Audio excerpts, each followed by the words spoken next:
As you can see, I'm looking pretty rough right now, but I'm gonna make it. In this video, I got some guys that play basketball overseas to talk about how the coronavirus has affected them and the profession as a whole.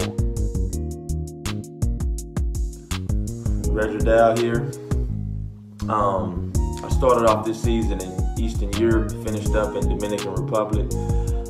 We was actually in the middle of our playoffs when this corona thing hit, and it immediately put a halt to all of our basketball operations. No more practices, no more games, no more public events. Everything was shut down.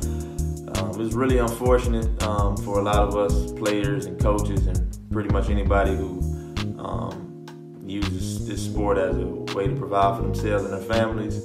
But unfortunately, I think it's best for us to follow the instructions till we find a solution for this virus.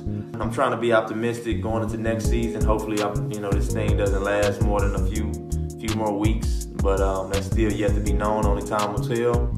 Until then, I think it's very important that we all try to follow the instructions and stay at home.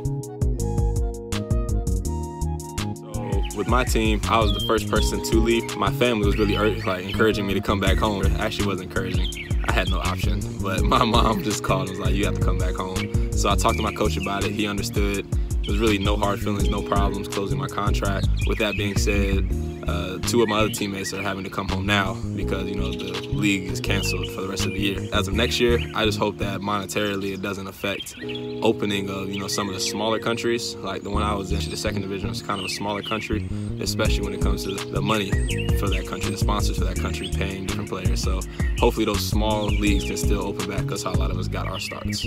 So hopefully that doesn't affect next year. Man, coronavirus 2020 pretty much came in and took over everything. Following the NBA, my season in Hungary got canceled for the last 3 months, which left every player trying to figure out, mainly three things. When can they get home? How was their contract on their end, as far as the business side of it, which is ultimately the money, and if they were going to get home safely, bypassing the virus. I believe now, being back home and seeing that there's plenty of players still stuck over in Europe and just in a tight situation is crazy to even think about. So I encourage everybody to really take the quarantine seriously and realize what we're dealing with and move as such.